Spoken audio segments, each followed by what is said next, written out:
I want to talk with you about Canva. It's a fantastic tool, and I highly recommend having the Pro version if you don't have a program like Illustrator, because I think all the tools you get in it with the Pro account are fab. However, whether you've got the Pro account or the free account, what it's more limited to is adding shadows in. There is no easy button where you can push like shadow. Now, they do have some that you can use on the text, but they're quite limited. And truthfully, I don't tend to use them. However, there are a few techniques that I use which will help you to create shadows both on text and on images. And you can do this easily with the Pro account. And there's also a workaround, a very easy workaround with the free account. And that's what I am going to show you now. So I'm going to show you one working with text, which is this one here. Again, if you have Illustrator, you will be able to move the shadow and bend the shadow to give more perspective. However, that's something we can't do in Canva, but what we can do is create a shadow as if we're looking straight on, and it's so much better than the toggle buttons you have. It's a brilliant halfway house to give your images some depth, especially if you're doing the text overlays on perhaps something like a laptop or on top of a table. I think it's a really neat little hack. I'm also going to talk you through creating shadows for shapes that you create in Canva, and I'm also going to then show you how to do it on an object. As I say, there is a workaround if you have the free account, because what we need on this is we need the background remover and the transparency button, which obviously you're not able to do on if you have a free account, but we'll get there. So I'm going to start with the text. So let me very quickly bring that up. Write the word shadow, make it bold. Right. So let's say this is where we want it, and this is where we're going to have it, but we need to create our shadow. Now,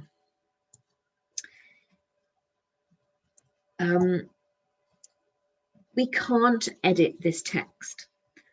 Like, we can't treat it like a PNG file, because it's like it gives you the change the font and the size and stuff. And in effects, the only effects here are the ones that are built in. So what we need to do is create this into a PNG file, so like treat it like a photograph, so we can play with the opacity and things like that. And we need it so there is no background. So if you are a free Canva account user, you, as far as I know, do not have this transparency background option. But if you go to this website here, which is remove.bg,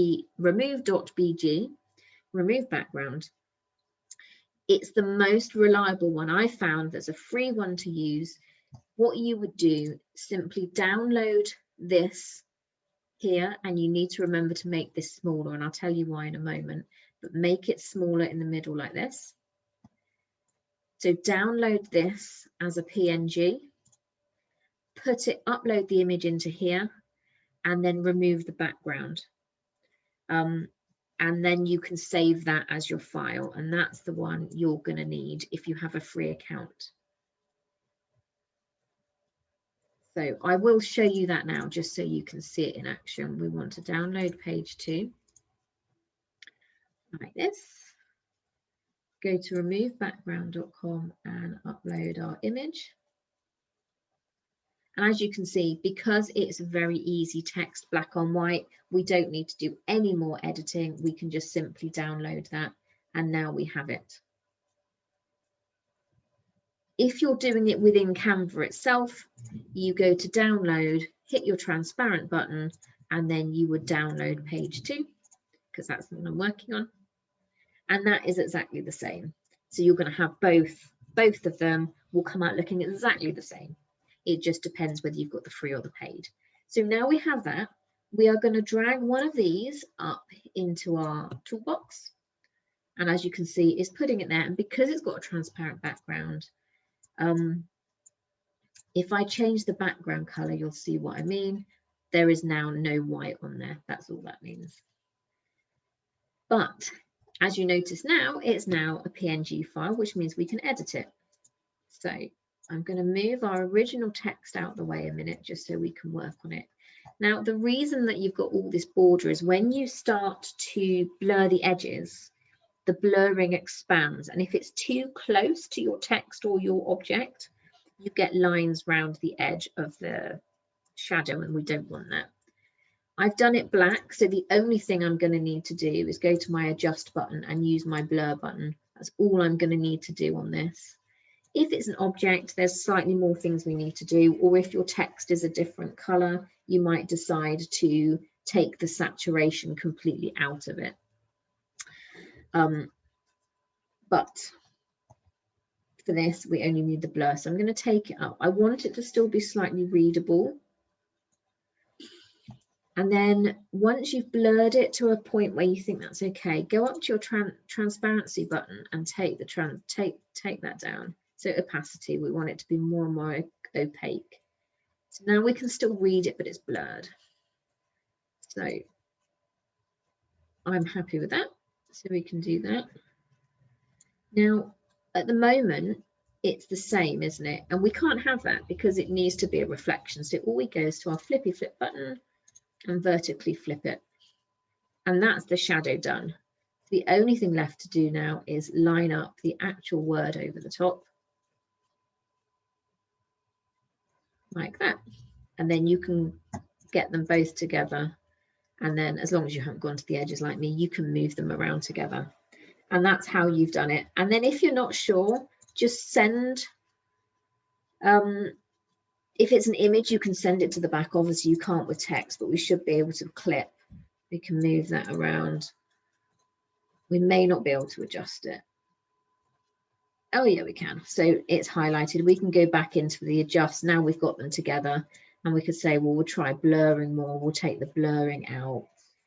And then if you've got color text, you can play them with the brightness and all the other ones until you find one you're happy with. So that one's done, and then you then save it again as your file. So that's the text.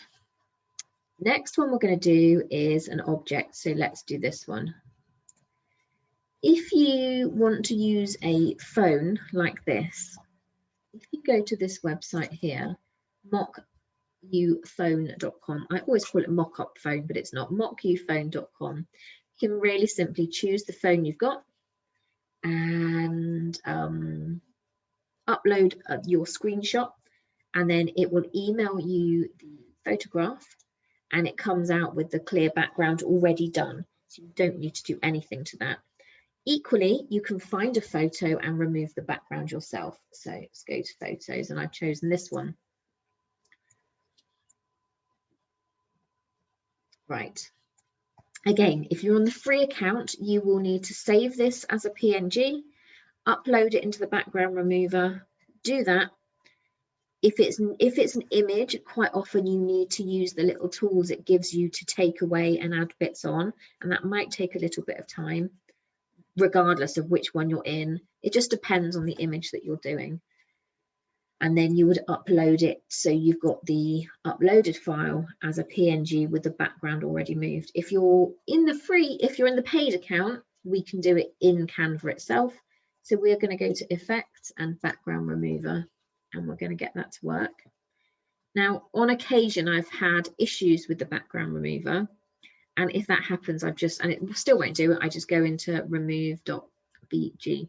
But it is getting better where they're working on things. So right, we've taken our background off. What I should have done is copied it. So I'm going to do that again. You get your image, duplicate it. Right, so now you've duplicated it. So you've got your two images. Go to the second one and remove the background, because we obviously want to put the one over the other.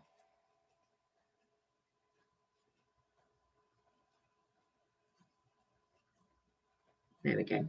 So we've got our original image and this one. Now, we don't need, because this is a really easy shape, I don't need to do any erasing or restoring, but that's where you would. Now we go to our adjustments. Now, if we just blur it,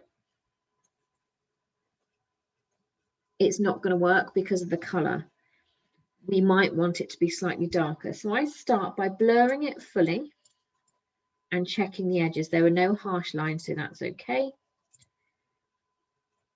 And then if you put that over the top, you know that it's going to be right, but we need it to be darker. So go to the adjustments. You can take the saturation out. Now, if it was, for example, you want it to look like it's on a white table, then you might have some color in it. It all depends what kind of design you're doing and what you want to do. But you can take the contrast out as well if you want it just to be like that. Again, you can work with the brightness as well. Just play around with those levels till you find the one you're happy with. And then you simply move your original image over the top, position it to the front.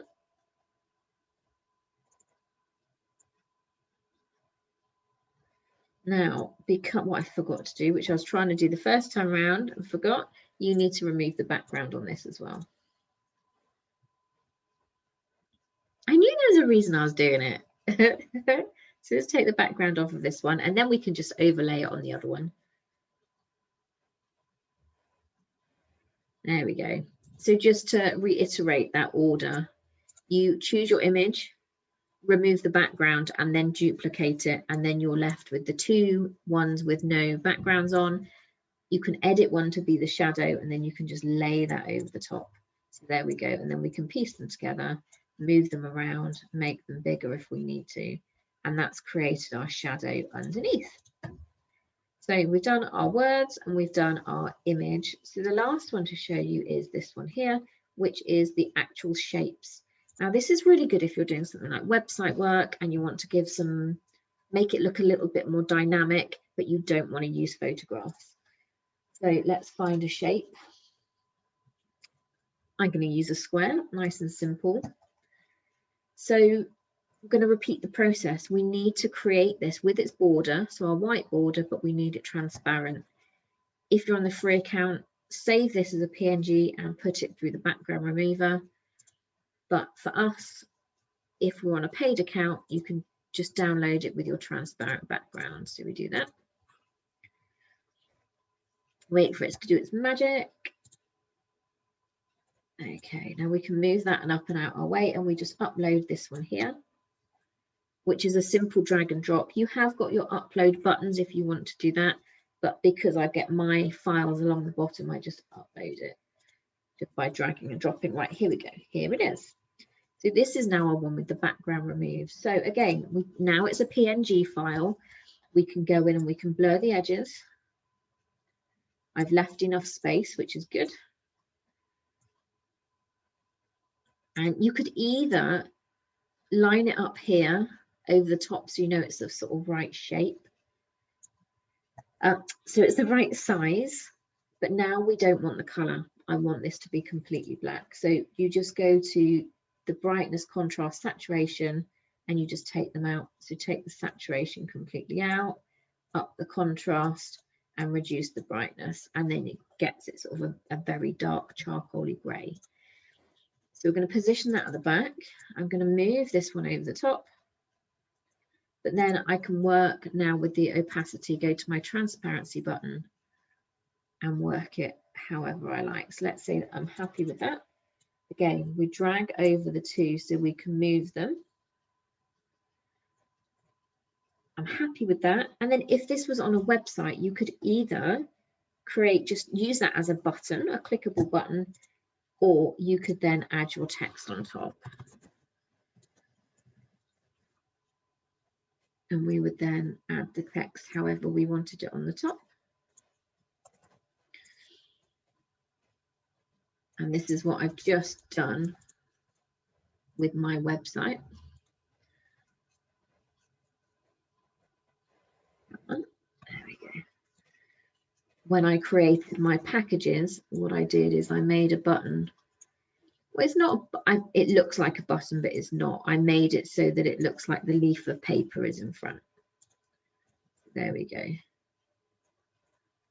And then you can add your text over the top.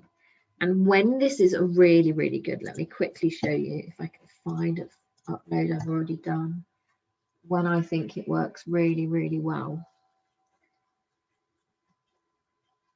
So for example, if you were showing off something that's supposed to be a document, so this branding board I send out to clients as a document, if I was showing that off, or if you had a portfolio picture or a printable that you use, if you wanted to show off your portfolio that you send out, you know, if you're craft based and you have it on your table when you're out, but you want to demonstrate online that it's a physical object,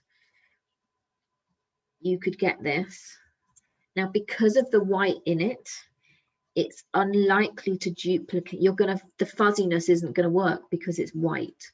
So in this instance, what I would do, create another page, get your element and your box, put it over the top, completely cover it up so it's the right shape, like that. So now we know it's the right shape. Drag it down to your clean page, make it small, that's fine, because then we can blur it as much as we want. For ease, I'm also going to make it black. And then download the page or background, remove, and then upload, like this. Okay, then we can go back to our original one here, upload here.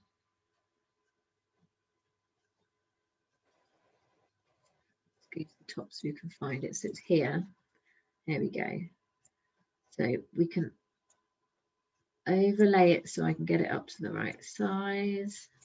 It's going to take a little while.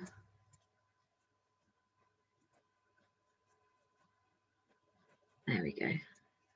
So let's say we want it there, and then we go to our adjust, we fully blur it, and sometimes you don't want it to be quite so blurred. You might on a document say, well, I want it there. We made it black so we don't need to play with any of the contrast or anything like that, and we can then just play with the opacity there. Let's say that's okay. Now it's already over the top, and then we can just move it. Now, as you can see, if I move it too close, I've got the shadow coming out this side, which I don't want. So let's move it over even more. And then you might say, well, actually, that needs to be a little bit smaller. So I'm just going to bring that in there. That's better. Then I can bring them both together. That's not working. Let's just bring it down. It's always a bit funny when it's on, when the blue bars go on the outside, it always is a bit funny. There we go. And then you could download that as your PNG to put on a social post, or, you know, save it without a background again as your element for your document, for your website. So it works really nicely when you do that, and it's quite simple. So just remember, if the image itself has got too much white on, it's unlikely to work. In fact, I'm going to try it. Let's just so you can see how it works out. So we want download page 5. Now you can, obviously it is going to take out some of the color and you're going to get some change in it, but you will be left with some of it too. Let's try it. So here we go. It's now saved. I'm going to adjust it. Let's blur it. Take the brightness out, contrast out, saturation. Okay, so it's not bad, but it still has some patches with the white. But truthfully, you know, that also works. Position forward. And it is quicker doing it like that. So it just depends whether you want it completely smooth or whether you don't mind. Like you can see very slightly here, the white bits where they were, but it's you know, it's very, very small, and you can just see which one you prefer. But you can use both ways. You can either create the slightly long-winded way and create a very dark shadow base to create for yourself. So for example, this would work as an example. If you work with A4 documents quite a lot, you could create one that fits an A4 document, save it as an element, and save it in here. So the next time you use a shadow, you don't need to create it again. That's when probably this would be a really good option. But truthfully here, although there's the slight dips there, it wouldn't matter too much. It just depends how neat you need that edge to be. But I think I notice it because I know I created it, and I don't think other people would notice it too much. So there we go. That's how you create your shadows in there with plain images, text boxes, under documents, and also under text. I hope you find that helpful, and I hope you find a way, if it's helpful, to use it in your graphics, just to add another layer of dimension to the things you're creating. And I need to find my stop button. I'll see you soon.